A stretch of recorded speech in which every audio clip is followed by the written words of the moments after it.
Саламатсызбы, Чолкунбек мырза, студиябызга куш келиптирсиз. Кыргызда жакшы сөз бар. Ата журт кыйын күнгө кабылганда айлансын ар бир улуң чагылганга деген. Мына сиздей кыргыздын мырзалары, кыргыздын жигиттери бүгүн мына биздин мамлекеттин башына түшкөн бир аз оор абал болуп жатат. Биз ушул ооруну бизден айланып өтүп кетсе экен деп абдан тиледик эле. Ага карабастан бүгүн бизде мына оору пайда болду. Мунун ар бир нерсеси бар экен. Мисалы кээ бир мамлекеттерде бир 100гө жетпеген адам ооруп, же болбосо бир 10го жетпеген адам ооруп эле калгандары айыгып кетип аткан учурлар бар экен. Биз дагы ошол жакшы нерсени тилеп жатабыз. Мына ошол бизнесмен катары, ушу кыргыздын уулу катары сизди чакырдык эле, сиздин бир аз пикириңизди угалы деп.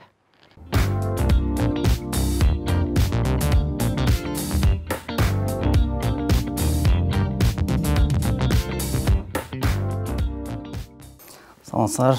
Биринчиден ушу кыргыз элибизде кирип келе жаткан Нооруз майрамы менен куттуктап кетейин дедим эле. Ушул жана сиз айтып аткан коронавирус да ошол майрамдын астында башталып отурат. Бирок муну көрүп атабыз, сиз айткандай кээ бир жерде аз, кээ бир жерде көп болуп атат. Ошол мамлекеттин өзүнүн ошол жакта жашаган элдин баягы ушул вирус менен күрөшүүсүндө көрүнүп атат да. Башында баягы чараларды көрүп, карантинге алган мамлекеттерде көп вспышка жок. Бирок мунун аркасы менен биз көрүп атабыз, мына Кытайдан башталды эле, эч ким күткөн эмес, бүгүнкү экономический кризис да башталып кетет деп. Ошонун аркасынан мына нефти да түшүп кетти, акциялар түшүп атат. Доллар кымбаттап кетти. Доллар кымбаттап кетти. Жок жерден бул чоң бир проблема айланып кетти да. Ушу биздин Кыргызстанда кандай ушу бизнес тарабы кандай болуп жатат? Ошолорго байланыштуу. Кыргызстан эми биз мына карап көрсөк, 91-жылы, 2003-, 2008-, 2014-жылкы кризистерди өттүк. Бизде баягы сырьевой мамлекет эмеспиз, жанагы Россияга окшоп, нефтиге же акцияларга Америка же башка өнүккөн мамлекеттер сыяктуу байланган эмес да биздин экономика. Ошондуктан биз Өндүрүшүбүз да жок, бир өндүрүш да жок, мындай жеңил өтүп атабыз да. Биз основной экономиканы поддержка кылганбыз, биздин мигранттар, азыр көп мамлекеттер человеческий ресурс деген адамдык ресурска көп акцент коюп атышат да. Анткени ошол мамлекетте мисалы кичинекей Кыргызстандан бир 50 кыйын топ менеджер чыкса, бул ошол миллиондоп иштеген кишилердин тапкан пайдасынан да ошол 50 топ менеджер көп пайда алып келиши мүмкүн экен. Ошондуктан жана Америка дүйнө жүзүндөгү эң күчтүү специалисттерди green card болобу кайсы аркылуу өзлөрүнө алып кетип атат да. Жыйынтыгында эң негизи биринчи кризис ушу Америкада башталган экен 1873-жылдары. Булар уже ошонун негизинде баягы башында аякта жалаң фермерлер болгон. Фермерлерден азыр карап көрсөк аякта 2-3% калганы башка өндүрүшкө өтүп кетишкен да. Ошондуктан ойлойм мен андай көп паникага берилбеш керек. Эң негизгиси жана гигиенаны сакташ керек экен бул коронавирус башталганда. Статистиканы карап көрсөк, обычный ОРВдан негизи киши көбүрөөк каза тапкан экен бүгүнкү коронавируска караганда. Бул жана финансы чоң финансовый игроктордун эле бир оюну болуш керек деп ойлоп атам да. Мындан келди бул оорудан көп деле коркуп, көп деле мындай бир катаал мезгилде пайда кылбастан биз сабырдуулук менен бир мындай жанакы ун талашып, нан талашпай бир күтө турсак, мүмкүн бул деле жеңил өтүп кетет болуш керек деген ойдо экенсиз. Ооба.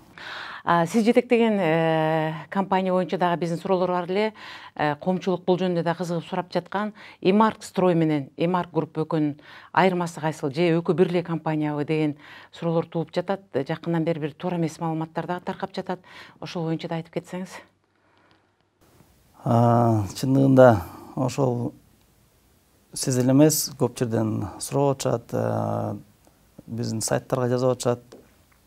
Эми башында чындыгында Эмарк строй, Эмарк групп чогуу бир компания болуп иштеп келгенбиз. Эки компанияда мен башка директор болуп иштеп келгем. Мурунку өнөктөшүбүз экөөбүз мен өзім социалдық баракчама жазгам, бір 11 жыл чогуу иштедик. Ошол бүгүнкү күндө Кыргызстанда bir 1000ге жакын компания бар экен, курулуш тармагында иштеген. Официальный статистиканы карап көрсөк, ошол 1000деген компаниянын ичинен аз убакыттын ичинде биринчи орундарга чыгып алдык. Эми ойлойм, азыр убакыт өткөндө бул бизнесте болот экен да. Биз эч кандай уруш талаш болгон жок, эки жакка бөлүндүк. Эмаркстрой мурунку өнөктөшүмдө калды, Эмарк групп мен алып кеттим жетектеп. Ошондо бүгүнкү сиздин жетектеген компанияңыз Эмарк групп, Эмарк групп. Бирок эми эки компания чогуу иштегенден кийин система бир коюлган. Эки компания тең бүгүн ошол өзүбүздүн Эмарк деген брендти кармап, имидж үчүн чоң аракеттерди кылып атабыз. Стройдо да, группта да азыр кардарларга жакшы проекттерди алып чыктык. Буюрса, Бишкек кичинекей экен, эми көп ар кандай нерселер айтылып берет экен. А так ошол 19-жылы бөлүнүп, эки компания эки жакка бөлүнүп кетти да. Мындан келди Эмарк групп башка компания, Эмарк строй башка компания, бир компания эмес. Жакшы болду. Андан дагы жакында ошол баарыбызга белгилүү жанагы мыйзамсыз өздөрүнчө иштеген биздер ОПГ деген топ бар. Аны баарына белгилүү эле Камчы Көлбаев башкарып келет деген дагы сөздөр айтылат. Ошонун арасында сиздин компанияны ошол киши жетектеген, ошол кишинин бизнесине кошулган компаниялардын бири деп да айтып жатышат. Бул боюнча да маалымат берип кетсеңиз. Ал боюнча дагы ошол маалымат тарап кетти. Эми биз ал интернет баракчаны сотко берели десек, официальный адреси жок экен. Катталган эмес да? Катталбаптыр. Анан мен өзүмдүн апам ошол Чолпон Таш шаарынан болот. Ал киши апам жагынан бир тууган болуп кетет. Бирок мен ошо бизнести баштагандан бери апам жактан да, атам жактан да баягы туугандар менен өнөктөш болуп бизнес кылган жокпуз. Анткени эми туугандар менен сый болуп жүрүш керек. Өзүңүзчө эле иштеп кеттиңиз, сөзүңүз каралжы. Биз ошол Камчы Көлбаевдин бизнеси деген тизмеден бүгүн көптөрүн сурамжылап келатабыз. Чындыгында эле тиешелүү десек, ал жерден бир 80% эч кандай ал кишиге тиешеси жоктугу айтылып чыкты. Мен ойлойм, бул жөн эле бир буйртма болуп жазылып, санды көбөйтүш үчүн сиздер кошуп койдуго деп. Бизде негативди жазып койсо көп окушат экен, анан может ошондой жазып койгон болуш керек да. Жакшы. Андан кийинки сурообуз мына бул ушул жанакы эле кайра биздин бүгүнкү өлкөнүн абалына кайталы. Анткени элдер ушундай бир түшүнүксүз нерселер менен абдан бир тополоң болуп жаткан учурда, мындан келди бир кандай десек кризис болуп жаткан учурда өздөрүн кандай алыш керек? Бизнесмен катары запасты сактайлыбы, же тамакты көбөйтүп алалыбы, же жөн эле күтүп туралыбы, кандай мамиле кылыш керек бул кризиске?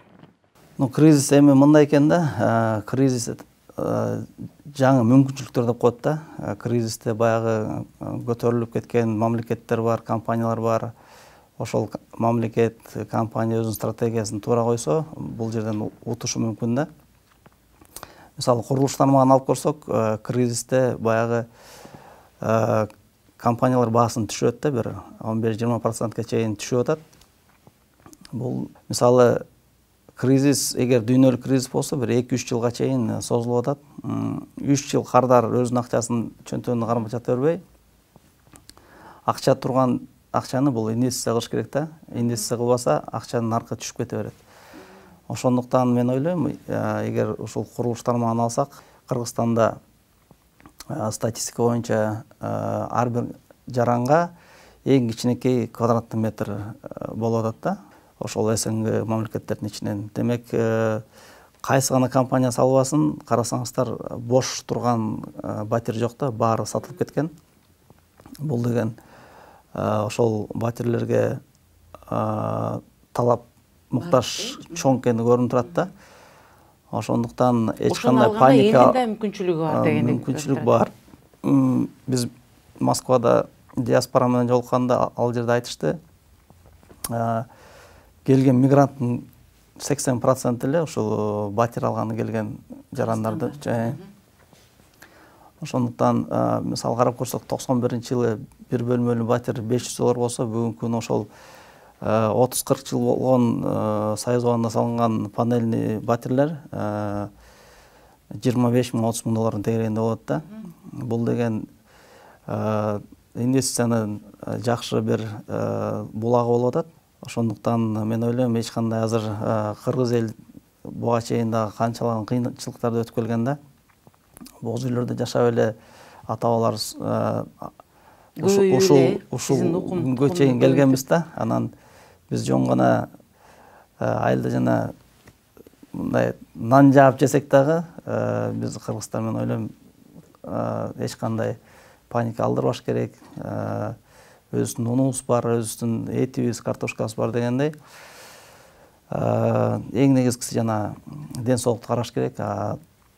Магазинге чуркап барып биз жана интернет булактардан көрүп атабыз. Бир батирдин ичинде толтура продуктуну чогултуп алган экен дейм. Ал туура эмес. Баягы ислам жагынан карасак дагы, баягы гражданский позиция жагынан караганда да туура эмес да.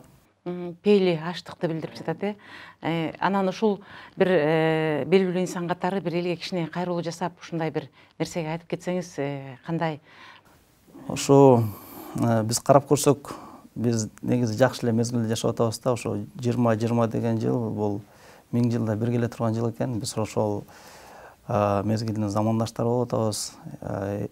Элиме кайрылып кетерим ошол жылыбыз молчулуктун, токчулуктун жылы болсун. Баарыбыз аман эсен бололу, мамлекетибиз өсүп өнүгө берсин. Жөн гана үйдө жата бербей, ар бирибиз ошо мамлекетибизге кайсы тараптан болбосо да жардамыбызды тийгизсек, көмөк көрсөтсөк, анан жөн гана үйдө жатып жамандаганды токтотуп, ошо ар бир киши өзүнүн баягы эмесин көмөгүн көрсөтүш керек да.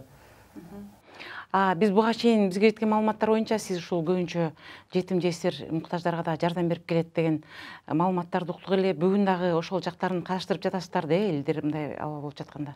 Кудай буюрса, мына Орозо да жакындап келатат. Жыл сайын ооз аштырып, баягы өзүбүздүн мүмкүнчүлүктөрүбүзгө жараша кылып келатабыз. Биз дайым айтып келебиз, биз социально ориентированный компаниябыз деп, колубуздан келишинче жардам беребиз. Атайын баягы дайым барып жүргөн өзүбүздүн жетим үйлөр бар. Кудай буюрса. Бул нерсени көп ачык айтпайсыз, бул боюнча да бизде маалымат бар. Мейлиңиз анда, Алла ыраазы болсун. Мен ойлойм, ушу сиздей кыргыздын жигиттери турганда биз ачка калбайбыз. Баары жакшы болот. Бул кырсыктан дагы өтөбүз деп ойлойм. Маегиңизге чоң рахмат. Чоң рахмат сиздерге да.